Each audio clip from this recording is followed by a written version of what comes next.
الشاهدين والشاكرين والحمد لله رب العالمين.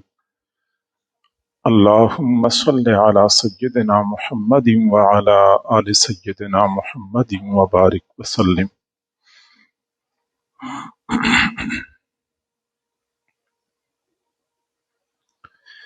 مادی دنیا کا یہ دستور ہے کہ جب بارش برستی ہے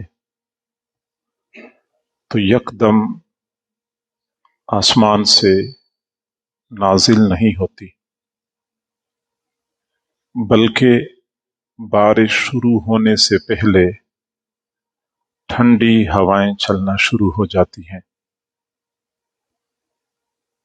پھر ان ہواؤں کے ساتھ بادل آتے ہیں، بادل چھا جاتے ہیں، پھر بارش برسنا شروع ہو جاتی ہے۔ روحانی دنیا میں بھی یہی قانون، یہی دستور ہمیں کار فرما نظر آتا ہے کہ رمضان المبارک کے مہینے میں اللہ کی رحمتیں برسنی ہوتی ہیں، لیکن اس سے 2 مہینے پہلے رجب میں رحمتوں کی ٹھنڈی ہوائیں چلنا شروع ہو جاتی ہیں، شعبان المعظم میں رحمتوں کے بادل چھا جاتے ہیں، اور رمضان المبارک میں رحمتوں کی بارش برستی ہے۔ وہ لوگ خوش قسمت ہوتے ہیں جن کو اللہ تعالی رمضان المبارک کے مقدس لمحات نصیب فرماتے ہیں۔ حضور صلی اللہ علیہ وسلم رجب کا چاند دیکھتے تھے تو دعائیں مانگنا شروع کر دیتے تھے، اللہم بارک لنا فی رجب و شعبان وبلغنا الی رمضان۔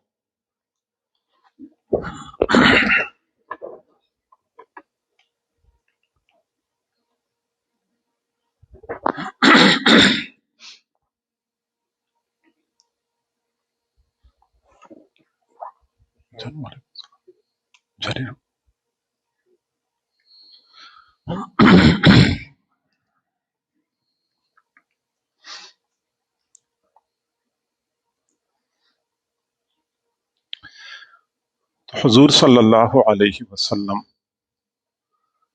رجب کا چاند دیکھتے ہی دعائیں مانگنا شروع کر دیتے تھے کہ اے اللہ، ہمیں خیریت کے ساتھ رمضان شریف تک پہنچا دے۔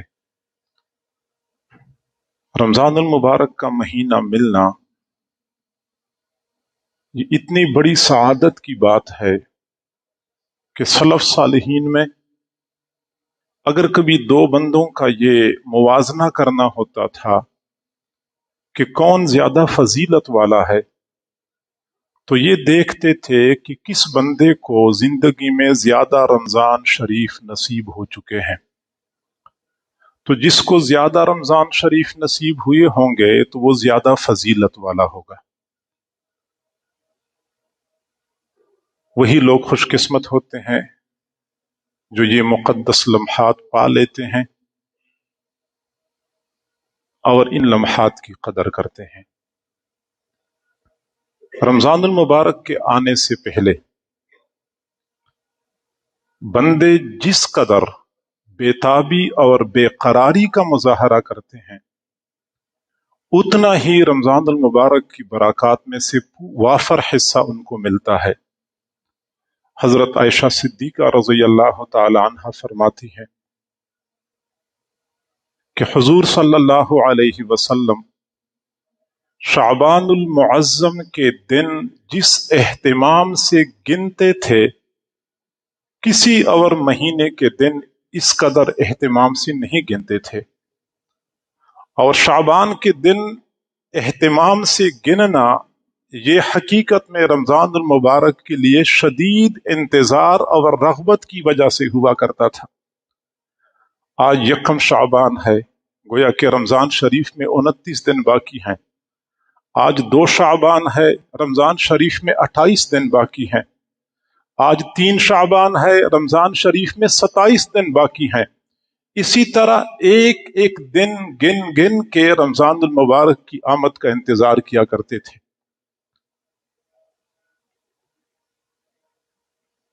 اور ہمارے اسلاف کا یہی طریقہ تھا. رمضان المبارک کا مہینہ گزر جاتا تھا، اس اہتمام سے گزارتے تھے، اتنے نیک اعمال کیا کرتے تھے کہ رمضان شریف کے بعد 6 مہینے اپنے سینوں میں رمضان شریف کے انوارات اور فیوزات محسوس کرتے تھے، اور پھر بقیہ 6 مہینے رمضان کی آمد کا انتظار کرتے تھے، گویا کہ ان کا پورا سال رمضان المبارک کے ارد گرد گھوم رہا ہوتا تھا. یا تو رمضان شریف کا انتظار کر رہے ہوتے تھے، یا رمضان شریف کے بعد بھی رمضان کے انوارات اور برکات سمیٹ رہے ہوتے تھے. ایک تو رمضان شریف کی آمد کا انتظار کرنا اور غایت درجے کی بےتابی اور بے قراری کا مظاہرہ کرنا، یہ رمضان کی برکات میں سے وافر حصہ پانے کا سبب ہے. دوسرا یہ کہ رمضان شریف کے آنے سے پہلے رمضان کی تیاری کرنی چاہیے. حضور صلی اللہ علیہ وسلم جب غزوہ تبوک میں تشریف لے جا رہے تھے تو منافقین بھی کہہ رہے تھے کہ ہم نے بھی جانا ہے. کچھ منافقین نے صاف کہہ دیا کہ ہم نے نہیں جانا، کچھ نے کہا ہم بعد میں آ جائیں گے، ہمارا بھی ارادہ ہے. اور جب آپ صلی اللہ علیہ وسلم واپس تشریف لائے تو ان منافقین نے بہانے بنانے شروع کر دیے، میرا تو بالکل ارادہ تھا لیکن میری مجبوری بن گئی، تو میری یہ مجبوری بن گئی. اللہ تعالیٰ نے فرمایا وَلَوْ أَرَادُوا الْخُرُوجَ لَأَعَدُّوا لَهُ عُدَّةً، اگر ان کا نکلنے کا ارادہ ہوتا تو پہلے سے تیاری کرتے. یہ تیاری نہ کرنا اس بات کی دلیل ہے کہ یہ ارادہ حقیقی ارادہ نہیں تھا. تو جس بندے کا رمضان المبارک کی برکات سمیٹنے کا اور زیادہ اعمال کرنے کا ارادہ ہوتا ہے تو وہ پہلے سے تیاری کرتا ہے، اور جتنی تیاری زیادہ ہوگی اس کا بندے کے اوپر نفسیاتی اثر ہوتا ہے. بندہ رمضان کے آنے پہ پھر زیادہ اعمال کرتا ہے. چنانچہ ایک تو ہمیں رمضان شریف کی آمد سے پہلے مادی تیاری کرنی ہوتی ہے. مادی تیاری کا معنی یہ ہے کہ رمضان شریف کی آمد سے پہلے مسواک اور ٹوپی اور تسبیح اور قرآن پاک کا نسخہ، یہ وہ چیزیں ہیں جو ہر مسلمان کی ہر وقت کی ضرورت ہیں. لیکن عام طور پہ غفلت کا معاملہ ہوتا ہے، تو کم از کم رمضان کی آمد سے پہلے یہ چیزیں بندہ اہتمام سے تیار کر لے. اس کا بندے کے اوپر نفسیاتی اثر ہوتا ہے کہ واقعی رمضان شریف کوئی بڑا مہینہ آنے والا ہے، کوئی فضیلت والا مہینہ آنے والا ہے. اسی طریقے سے مساجد کی تزئین و آرائش، شریعت کے حدود کے اندر صفائی ستھرائی، نمازیوں کے لیے سہولیات کا انتظام رمضان شریف کی آمد سے پہلے یہ کیا جائے، یہ اس مادی تیاری کا حصہ ہے. رمضان شریف سے پہلے اگر وضو خانے کا مسئلہ ہے تو وضو خانہ ٹھیک کیا جائے، پنکھے اور بلب کا مسئلہ ہے وہ ٹھیک کیا جائے، صف چٹائی کا مسئلہ ہے اس کو درست کیا جائے تاکہ نمازیوں کے لیے آسانی ہو. یہ رمضان شریف کی تیاری کا حصہ ہے. دوسرا، رمضان المبارک کے لیے روحانی تیاری کرنی ہوتی ہے. روحانی تیاری کا یہ معنی ہے کہ رمضان شریف کی برکات کو سمیٹنے کے لیے اپنے آپ کو تیار کرنا ہوتا ہے، اپنے من اور باطن کو تیار کرنا ہوتا ہے. ظاہری بات ہے کہ بارش کتنی ہی موسلادھار کیوں نہ ہو، لیکن جب برتن الٹا پڑا ہوتا ہے تو ایک قطرہ پانی بھی اس میں نہیں جا سکتا. ہاں، برتن سیدھا ہو، بارش بے شک ہلکی ہلکی ہو رہی ہو، پھر بھی کچھ نہ کچھ پانی اندر چلا جاتا ہے. اب جب ہمارے دلوں کے برتن ہی الٹے ہیں، دلوں کا رخ ہی دوسری جانب ہے، تو کئی رمضان ہم نے زندگی میں گزارے ہیں، رمضان آ جاتا ہے، رمضان چلا جاتا ہے، ہم ویسے کی ویسی ہی رہ جاتے ہیں. سخت زمین ہوتی ہے، چٹیل میدان ہوتا ہے، اوپر بارش برستی ہے، شدید بارش برستی ہے، لیکن زمین کے اندر پانی جذب کرنے کی صلاحیت ہی نہیں ہوتی، پانی دائیں بائیں کو بہہ پڑتا ہے، زمین کو بندہ دیکھتا ہے اسی طرح خشک پڑی ہوتی ہے۔ لیکن اگر بارش سے پہلے زمین میں ہل چلایا جائے، زمین کو نرم کیا جائے، پھر جو ہی بارش برستی ہے سارا پانی زمین کے اندر جذب ہو جاتا ہے، چند دنوں کے بعد دیکھتے ہیں کہ زمین سے سبزہ نمودار ہوتا ہے، پھل پھول اگتے ہیں۔ اسی طریقے سے رمضان شریف کی آمد سے پہلے اپنے دلوں کی دھرتی کو اس قابل بنانا کہ رمضان شریف کے انوارات اور فیوزات اس کے اندر جذب ہو جائیں، یہ ایک سالے کی ذمہ داری بنتی ہے۔ چنانچہ رمضان شریف سے پہلے ایک تو بندہ اپنے گناہوں سے پکی سچی توبہ کر لے۔ ہمارے حضرت جی مثال دیتے ہیں کہ جس طرح گندے برتن میں کوئی دودھ ڈالنا گوارا نہیں کرتا، اسی طرح گندے دل میں اللہ کی رحمتیں نہیں اترتی۔ استغفار اور توبہ کے ذریعے اس دل کی گندگی کو صاف کرنا ہوتا ہے، پھر وہ دل اللہ کی رحمت کا مورد بنتا ہے۔ دل سخت ہو چکے ہیں، دل کی سختی کو ختم کرنے کے لیے اس پر لا الہ الا اللہ کی ضربیں لگانے ہوتی ہیں، یہ ہتھوڑے چلانے ہوتے ہیں، پھر کہیں جا کے دل کی سختی ختم ہوتی ہے، دل نرم ہوتا ہے، رحمتیں جذب ہوتی ہیں۔ تو استغفار اور توبہ کا اہتمام کرنا چاہیے رمضان کی آمد سے پہلے۔ دوسرا یہ کہ ذکر کی کثرت کرنی چاہیے رمضان کی آمد سے پہلے، تاکہ دل بالکل تیار ہوں انوارات اور فیوزات کے جذب کرنے کے لیے۔ تیسری بات یہ ہے کہ ہم ابھی سے اپنے آپ کو نیک اعمال کے ساتھ مانوس کر لیں۔ ہوتا عام طور پہ یہ ہے کہ رمضان شریف کے آنے سے پہلے ہمارے بڑے جذبات ہوتے ہیں کہ اس دفعہ رمضان شریف شروع ہوگا تو میں روزانہ 15 پارے تلاوت کروں گا، میں روزانہ 10 پارے تلاوت کروں گا۔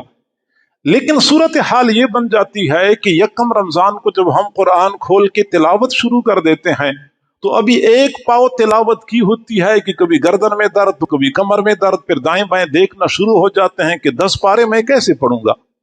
اس کی بنیادی وجہ یہ ہوتی ہے کہ پورا سال تو ہم بالکل قرآن سے اجنبی بنے ہوتے ہیں، قرآن کبھی کھولتے نہیں ہیں، کبھی تلاوت نہیں کرتے، پھر ہم یکدم اتنی تبدیلی کیسے اپنے اندر لا سکتے ہیں کہ بس 29 شعبان تک تو ہم قرآن کھولتے نہیں ہیں اور یکم شعبان کو ہم قرآن کھولیں اور اس میں ہم پہلے دن ہی 10 پارے اور 15 پارے تلاوت کر سکیں؟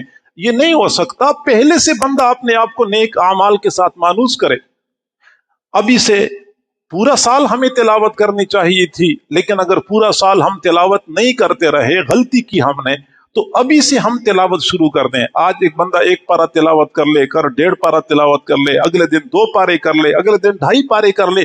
اس طریقے سے پھر بندہ نیک اعمال کے ساتھ مانوس ہوتا ہے، پھر بعد میں اپنے نفس پر اعمال کا بوجھ ڈالنا آسان ہوتا ہے۔ حضرت عائشہ صدیقہ رضی اللہ تعالی عنہ فرماتی ہیں کہ حضور صلی اللہ علیہ وسلم رمضان المبارک کے علاوہ باقی 11 مہینوں میں شعبان کے مہینے میں جس قدر زیادہ روزے رکھتے تھے، کسی اور مہینے میں اتنے روزے نہیں رکھتے تھے، اور اس کی وجہ وہ بتاتی ہیں استعدادا لرمضان، کہ حضور صلی اللہ علیہ وسلم شعبان میں زیادہ روزے رکھتے تھے رمضان کی تیاری کرتے ہوئے۔ یعنی یہ بھی رمضان کی تیاری ہے کہ بندہ اپنے آپ کو روزے کے ساتھ مانوس کر لے، تلاوت کے ساتھ مانوس کر لے، لمبی لمبی نمازوں کے ساتھ مانوس کر لے۔ آپ صلی اللہ علیہ وسلم کا یہ معمول تھا، تہجد کی نماز کے لیے اٹھتے تھے، پہلے 2 رکعتیں آپ مختصر پڑھتے تھے، پھر اس کے بعد تلاوت میں اضافہ کرتے تھے، ہر آنے والی رکعت میں تلاوت زیادہ پڑھتے تھے کرتے تھے۔ یعنی ایک طریقہ بتایا ہے کہ یک دم نفس کے اوپر زیادہ اعمال کا بوجھ ڈالنا نفس کے لیے اٹھانا دشوار ہوتا ہے، ہاں اس کو آہستہ آہستہ مانوس کرنا ہوتا ہے۔ تو ابھی سے ہم نیک اعمال کا بوجھ نفس پر ڈالنا شروع کر دیں، تلاوت کی کثرت کریں اور ہر گزرتے دن کے ساتھ ہم تلاوت میں اضافہ کریں۔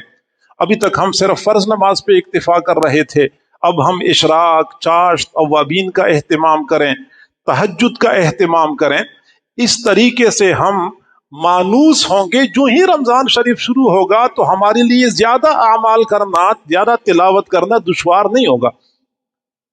اور اسی کے ساتھ ہمارے جذبات تو یہی ہوتے ہیں کہ اس دفعہ رمضان شریف کا مہینہ آئے گا تو میں نے بالکل گناہ نہیں کرنے، اللہ کی نافرمانی بالکل نہیں کرنی، نگاہوں کی حفاظت کرنی ہے، زبان کو کنٹرول کرنا ہے. یہی جذبات ہونے چاہیے. لیکن سال کے 11 مہینے اگر ہماری زبانیں ہماری آنکھیں بالکل بے قابو تھیں، زبان بالکل آزاد تھی، تو 29 شعبان تک جو نگاہیں مکمل آزاد تھیں، یکم رمضان کو ان نگاہوں کو قابو کرنا تقریباً ناممکن ہے. کوئی معجزہ ظاہر ہو جائے، کوئی اللہ کا فضل متوجہ ہو جائے تو اور بات ہے، ورنہ یک دم اتنی بڑی تبدیلی آنا بندے کے اندر اسباب کے درجے میں ناممکن ہے. زبان یکدم قابو میں آ جائے، غیبت چھوڑ دے بندہ، جھوٹ بولنا چھوڑ دے، نگاہوں کی حفاظت ہو جائے، موبائل کا استعمال صحیح ہو جائے، یہ اتنی بڑی تبدیلی یکدم بندے میں نہیں آتی. تو طریقہ اس کا یہ ہوتا ہے کہ ابھی سے بندہ کوشش کر لے، عزم کر لے کہ میں نے نگاہوں کی حفاظت کرنی ہے. ٹھیک ہے، ہم 100% کامیاب نہیں ہو سکیں گے، 10% بھی کامیاب ہو گئے پھر بھی ٹھیک ہے. اگلے دن ہم کوشش کریں گے تو 15% کامیاب ہو جائیں گے، اگلے دن کوشش کریں گے تو 20% کامیاب ہو جائیں گے. انشاءاللہ جب 29 شعبان کا دن ہوگا ہم کافی حد تک اپنی نگاہوں کو قابو کر چکے ہوں گے، ہم کافی حد تک اپنی زبانوں کو لگام ڈال چکے ہوں گے. رمضان شریف میں پھر گناہوں سے بچنا ہمارے لیے آسان ہوگا. یک دم تبدیلی بہت مشکل ہوتی ہے. ابھی سے ہم گناہوں کو چھوڑنے کی کوشش کریں. خاص طور پہ موبائل کا غلط استعمال اتنا نقصان کر دیا ہے اس موبائل نے ہمارے مسلمان بھائیوں کا کہ شاید کسی اور فتنے نے اتنا نقصان نہ کیا ہوا ہو. نہ اس نے امیر کو چھوڑا ہے، نہ غریب کو چھوڑا ہے، نہ ان پڑھ کو چھوڑا ہے، نہ پڑھے لکھے کو چھوڑا ہے. ہر بندہ اسی فتنے کے اندر مبتلا ہے. تنہائیاں ہماری ناپاک ہو چکی ہیں. اللہ تعالی ہماری حفاظت فرمائے. میوزک کا استعمال بند کر دینا چاہیے. یعنی ہم تو رمضان شریف کی رحمتوں کی امید پہ رمضان کا انتظار کر رہے ہوتے ہیں، جبکہ دوسری جانب ہمارے بہت سارے اعمال ایسے ہیں کہ وہ خود رحمتوں کے راستے میں رکاوٹ بنتے ہیں. حضور صلی اللہ علیہ وسلم نے فرمایا کہ جس قافلے میں جانور کے گلے میں گھنٹی ہوتی ہے اس قافلے کے ساتھ رحمت کے فرشتے نہیں جاتے. گویا کہ وہ قافلہ رحمت کے فرشتوں سے، رحمت سے محروم رہتا ہے. جس میں جانور کے گلے میں گھنٹی ہوتی ہے، عرب علاقوں میں رواج تھا کہ اونٹ کے گلے میں گھنٹی ڈالتے تھے تو رات کو ریگستانوں میں سفر کرتے تھے، وہ گھنٹی کی آواز دور تک جاتی تھی. تو وہ گھنٹی کی آواز تو اتنی کوئی پرکشش نہیں ہوتی کہ بندے کے دماغ میں کوئی فساد اور فتور پیدا کر دے، لیکن وہ گھنٹی کی آواز اتنی ناپسندیدہ ہے. تو جیسے آج کل موبائلوں میں میوزک کی گھنٹی لگی ہوتی ہے یا میوزک ہم سنتے رہتے ہیں موبائلوں میں، پتہ نہیں اس کی وجہ سے ہم اللہ کی رحمتوں سے کتنے محروم ہوتے ہیں اور کتنے ہم دور ہوتے ہیں. اسی طریقے سے جن گھروں میں آپس میں ناراضگیاں ہوتی ہیں، نفرتیں ہوتی ہیں، ان ناراضگی اور نفرتوں کی وجہ سے اللہ کی رحمتیں نہیں اترتی.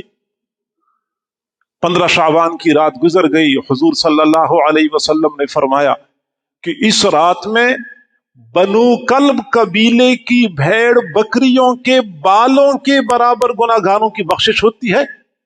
اور پھر دوسرے مقام پہ یہ بھی فرمایا کہ کچھ لوگ اس رات بھی مغفرت سے محروم رہتے ہیں. وہ 2 مسلمان بھائی جنہوں نے آپس میں قطع تعلق کی ہوتی ہے، اسلامی بھائی، دینی بھائی، جن کے درمیان کوئی خونی رشتہ نہیں ہوتا، ان کی قطع تعلقی کا اتنا وبال ہے کہ وہ لوگ 15 شعبان کی رات بھی اللہ کی رحمت سے محروم ہوتے ہیں. تو یہی آپس کے تعلقات کا ٹھیک نہ ہونا، دلوں میں کینہ اور بغض رکھنا، باہمی نفرتیں رکھنا، رشتہ داروں کے درمیان قطع تعلقی کا ہونا، یہی چیزیں اللہ کی رحمتوں کی میں رکاوٹ بن جاتی ہیں. چنانچہ رمضان آ جاتا ہے، رمضان گزر جاتا ہے، ہم اسی طرح رہ جاتے ہیں، محروم رہتے ہیں۔ حضرت عبداللہ بن ابی اوفا رضی اللہ تعالی عنہ فرماتے ہیں کہ حضور صلی اللہ علیہ وسلم کے ساتھ ہم عرفات کے میدان میں تھے۔ 9 ذو الحجہ کا دن، جمعے کا مبارک دن تھا، عرفات کا میدان تھا۔ آپ نے فرمایا ہماری اس مجلس میں اگر کوئی ایسا بندہ موجود ہے جو اپنے عزیز و اقارب کے ساتھ قطع تعلقی کرنے والا ہے، رشتے ناطے توڑنے والا ہے، وہ ہماری مجلس سے اٹھ کے چلا جائے۔ کوئی نہیں اٹھا، صرف ایک نوجوان اٹھ کے چلا گیا۔ دور ایک جگہ پہ خواتین تھی، خواتین کے پاس گیا، پھر وہاں سے واپس آیا تو آپ صلی اللہ علیہ وسلم نے پوچھا آپ کہاں گئے تھے اور کیسے واپس آئے؟ عرض کی اللہ کے نبی، آپ نے فرمایا کہ قطع تعلقی کرنے والا، رشتہ داروں کے ساتھ رشتے ناطے توڑنے والا یہاں سے اٹھ کے چلا جائے۔ مجھے یاد آیا کہ میری ایک خالہ ہیں جن کے ساتھ میرے تعلقات ختم ہیں، میں اپنی خالہ کے پاس گیا، میں نے ان کو سلام کیا، انہوں نے مجھے سلام کا جواب دیا، میں نے ان کو دعا دی، انہوں نے مجھے دعا دی، یوں میں اپنی خالہ کے ساتھ تعلقات بحال کر کے آیا ہوں۔ آپ صلی اللہ علیہ وسلم نے فرمایا آپ نے بہت اچھا کیا، آپ نے بہت اچھا کیا۔ جس مجلس میں ایک بندہ قطع تعلقی کرنے والا ہوتا ہے، قطع رحمی کرنے والا ہوتا ہے، وہ پوری مجلس اللہ کی رحمت سے محروم رہتی ہے۔ یعنی ہم اندازہ لگائیں کہ ایک بندہ قطع رحمی کرنے والا، یہ عرفات کا میدان ہے، حضور صلی اللہ علیہ وسلم بنفس نفیس موجود ہیں، حضرات صحابہ کرام کی جماعت ہے، فرمایا پوری مجلس اللہ کی رحمت سے محروم ہوتی ہے۔ تو پھر ہمارے ہاں تو یہ ہوتا ہے کہ اس گھر کے سارے افراد نے ساتھ والے چچا کے گھر کے سارے افراد کے ساتھ قطع تعلقی کر رکھی ہوتی ہے، اس گھر میں جو خالہ کا گھر ہے اس کے سارے افراد کے ساتھ قطع تعلقی کر رکھی ہوتی ہے۔ تو پھر رمضان شریف آئے گا اور کئی رمضان آئیں گے، لیکن ہمیں وہ رحمتیں نہیں ملیں گی جو رحمتیں ہمیں مطلوب ہیں۔ لہذا اللہ کی رحمتوں میں جو اعمال یا جو امور رکاوٹ بنتے ہیں، ان رکاوٹوں کا ازالہ کرنا چاہیے، اللہ کی رحمتوں میں سے ہمیں حصہ مل جائے گا۔ تو ایک تو رمضان شریف کے آنے سے پہلے ہم رغبت اور رمضان کی آمد کے لیے بے قراری اور بے تابی کا مظاہرہ کریں اور دعا مانگا کریں۔ ہم میں سے شاید ہی کوئی بندہ ایسا ہو جو یہ دعا مانگتا ہو کہ اللہ رمضان شریف قریب ہے، اللہ اب ہمیں محروم نہ فرما، ہمیں خیریت کے ساتھ رمضان شریف تک پہنچا دے۔ پھر باقاعدہ دن گن گن کے بندہ بے تابی کے ساتھ انتظار کرے۔ پھر اگلی بات یہ کہ رمضان کی آمد سے پہلے ہم مادی تیاری بھی کریں، روحانی تیاری کر لیا کریں۔ روحانی تیاری سے مراد یہ ہے کہ ہم استغفار کی کثرت کریں، توبہ کر لیں، اللہ سے معافی مانگیں، اللہ کو راضی کر لیں، تاکہ ان رحمتوں کے مہینے میں ہمیں وافر حصہ مل جائے۔ اگر ہماری اوپر اللہ کے بندوں کی کچھ حقوق ہیں، حقوق العباد ہیں، تو ان کو ادا کر لیں۔ اگر ناراضگیاں ہیں، ناراضگیوں کو ختم کریں، معافی تلافی کروائیں۔ پہلے زمانے میں تو یہ ہوتا تھا کہ حج کے لیے کوئی بندہ جا رہا ہوتا تھا تو جن لوگوں کے حقوق ادا کرنے ہوتے تھے وہ حقوق ادا کرتا تھا، جن کے ساتھ کوئی ناراضگی ہوتی تھی باقاعدہ ان کے گھر جا جا کے ان سے معافی مانگا کرتے تھے کہ میں حج پہ جا رہا ہوں۔ وہ اچھا طریقہ تھا، کیونکہ ان کو معلوم تھا کہ حج کی برکات میں سے پورا حصہ تب ملے گا جب اللہ کے ساتھ ساتھ اللہ کی مخلوق کو بھی راضی کیا جائے۔ تو رمضان شریف کی آمد سے پہلے ہم اللہ کی مخلوق کو راضی کر لیں، حقوق العباد کو ہم ادا کر لیں، خاص طور پہ اپنے عزیز و اقارب کے درمیان اگر کوئی ناراضگیاں ہیں ان ناراضگیوں کو ختم کریں، اور اسی طریقے سے ہم رمضان المبارک کے لیے تیاری کریں، استغفار پڑھیں، ذکر اللہ کی کثرت کریں، اور ابھی سے نیک اعمال کی عادت بنائیں اور گناہوں سے بچنے کا اہتمام کریں۔ انشاءاللہ پھر ہمارے لیے رمضان المبارک کی رحمتوں میں سے حصہ پانا یہ آسان ہو جائے گا۔ یقیناً یہ اللہ کی طرف سے کوئی رحمت کی نگاہ ہوتی ہے جن کو اللہ تعالیٰ اتنا عظیم مہینہ عطا کر دیتا ہے۔ رمضان المبارک کی مہینے کی عظمت کے لیے اتنی بات کافی ہے کہ اللہ رب العزت نے خود قرآن پاک میں فرمایا شہر رمضان الذی انزل فیہ القرآن، رمضان شریف کا مہینہ وہ عظیم مہینہ ہے جس میں قرآن اتارا گیا ہے.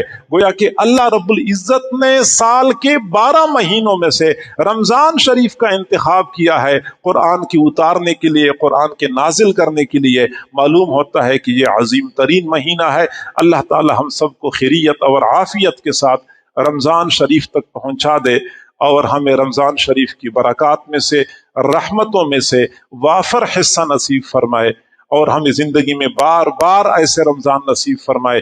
پچھلے سال رمضان شریف میں بہت سارے لوگ ہمارے درمیان موجود تھے، اس وقت وہ ہمارے درمیان موجود نہیں ہے، اور اس رمضان تک پتہ نہیں ہم پہنچ سکیں گے یا نہیں پہنچ سکیں گے.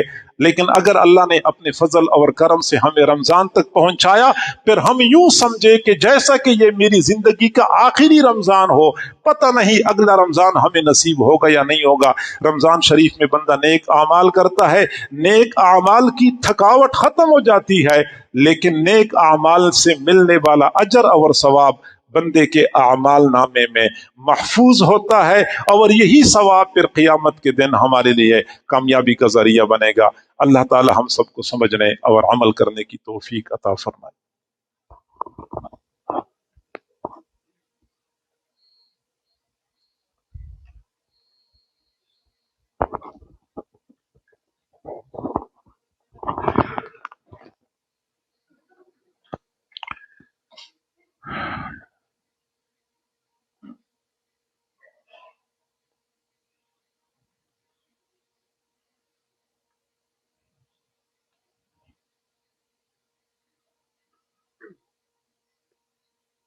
بہت سارے احباب دور قریب سے آئے ہیں اور انہوں نے یہ پیغام بھیجا کہ جی ہمیں بیت کے کلمات ضرور پڑھائیں.